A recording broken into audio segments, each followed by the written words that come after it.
कश्मीर सिंह का तो मैं आपको सीधा बताता हूँ कि कश्मीर सिंह ने मुझे, जब मैंने उसको सजा दी ना, तो कश्मीर सिंह ने कहा मुझे जो मर्जी कर ले तू। कश्मीर सिंह वो था जिसने एक अकेले जसूस ने मुक्ति बानी खड़ी की, और मुक्ति बानी खड़ी करने में अकेले का अगर 90% नहीं तो 85% हिस्सा था। कहता जो मर्जी कर, तुम्हारे में इतनी हिम्मत नहीं है कि मुझे सजाए मौत दे सको, क्योंकि हिंदुस्तान बहुत बड़ा मुल्क है, हिंदुस्तान मुझे मरने नहीं देगा। हमने इस कश्मीर सिंह को 35 साल सजा देने की जरूरत नहीं की, और 35 साल के बाद हिंदुस्तान उसको छुड़ा के ले गया, और हमने उसको पाकिस्तान के झंडे वाली गाड़ी में प्रोटोकॉल के साथ इंसान बर्नी ने बॉर्डर पे छोड़ कर आया, जफ्फियाँ मार के, और उसको गले में,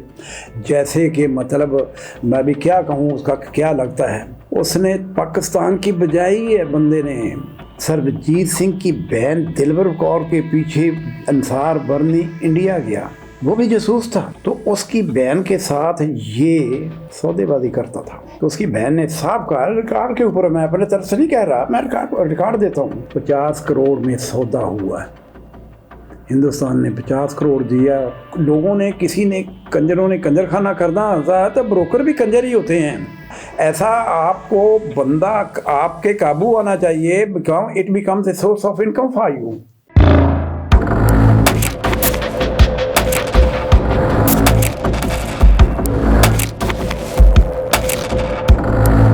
नज़ीर अहमद फ़ारूक साहब का जब भी जिक्र आता है, मेरे सामने दो शख्सियात का हवाला सामने आ जाता है। एक तो कश्मीर सिंह का, दूसरे जुल्फ़िकार अली भुट्टो का। क्योंकि जुल्फ़िकार अली भुट्टो की गिरफ्तारी और जुल्फ़िकार अली भुट्टो को फिर इस्लामाबाद रावलपिंडी से मरी ले जाना और मरी में वहाँ पे रखना, इसमें मेजर नज़ीर अहमद फ़ारूक का कलीदी किरदार रहा है। इन्होंने बताया कि किस तरह से जुल्फ़िकार अली भुट्टो को वहाँ पे रखा गया। जनरल ज़िया-उल हक साहब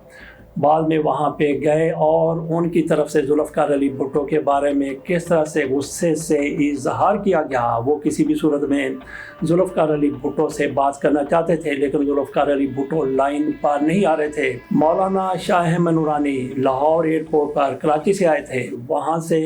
एक जुलूस में उनको ले जाया जा रहा था कि उन पर एक हमला कर दिया गया, उनकी पगड़ी उतार दी गई और उनके खिलाफ नारेबाजी की गई।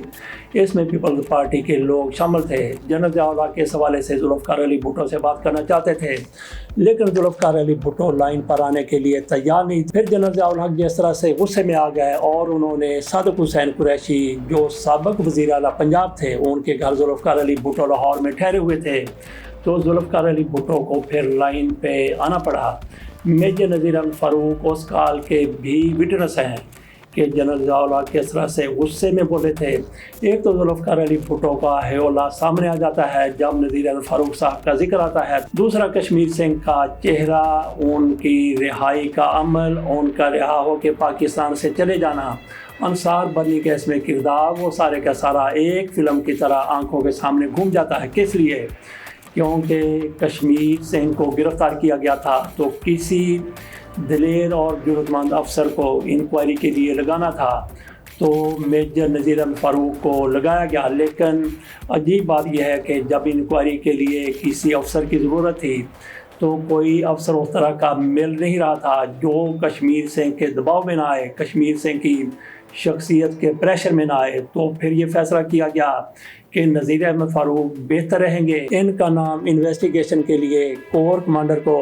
सीओ साहब की तरफ से दिया गया था, लेकिन ये उन दिनों कैप्टन थे, तो कोर कमांडर की तरफ से कहा गया बंदा अगर अपराइट है, जुर्रतमंद है, दिलेर वाला है, वो काम कर सकता है, तो ये कोई मसला नहीं है, इनको मेजर बना देते हैं। और नज़ीर अहमद फ़ारूक को अपने कोर्स से सबसे पहले मेजर का रैंक लग गया था। और उन्होंने फिर कश्मीर सिंह की जिस तरह से इन्वेस्टिगेशन की,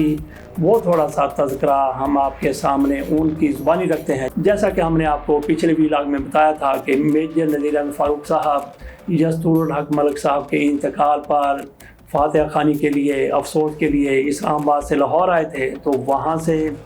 हमारे ऑफिस में तशरीफ़ लाए, तो यहीं पे हमने इनसे कश्मीर सिंह के हवाले से भी बात की थी। आप भी मुलाहिज़ा कीजिए। कश्मीर सिंह का तो मैं आपको सीधा बताता हूँ कि कश्मीर सिंह ने मुझे, जब मैंने उसको सजा दी ना, तो कश्मीर सिंह ने कहा मुझे जो मर्जी कर ले तू। ٹھیک ہے، کشمیر سنگھ وہ تھا جس نے مکتی، ایک اکیلے جاسوس نے مکتی بانی کھڑی کی، اور مکتی بانی کھڑی کرنے میں اکیلے کا اگر 90% نہیں تو 85% حصہ تھا، اور اس نے پھر جو سبق سکھایا مکتی بانی نے پاکستان کو، اور جو کچھ بھی ہے اس میں میں نہیں جاؤں گا، تو اس کا کیس میں نے کیا تھا، تو وہ اتنا دلیر سے تو اس نے مجھے یہ جب کہا تھا، کہتا جو مرضی کر لے، جٹا اور جٹا بھی کہا اس نے، کیونکہ وہ خود بھی جٹ تھا، اس کو میرا بھی پتا تھا، کہتا جو مرضی کر، تمہارے میں اتنی ہمت نہیں ہے کہ مجھے سزائے موت دے سکو، کیونکہ ہندوستان بہت بڑا ملک ہے، ہندوستان مجھے مرنے نہیں دے گا، اگر ہندوستان نے مجھے مرنے دیا تو ہندوستان کی جو یہ جاسوسوں کی لائن ہے، جاسوسوں کی آرگنائزیشن ہے، وہ ساری بڑھ جائے گی۔ تو آپ سب نے دیکھا، ہم نے اس کشمیر سنگھ کو 35 سال سزا دینے کی جرت نہیں کی، اور 35 سال کے بعد ہندوستان اس کو چھڑا کے لے گیا، اور ہم نے اس کو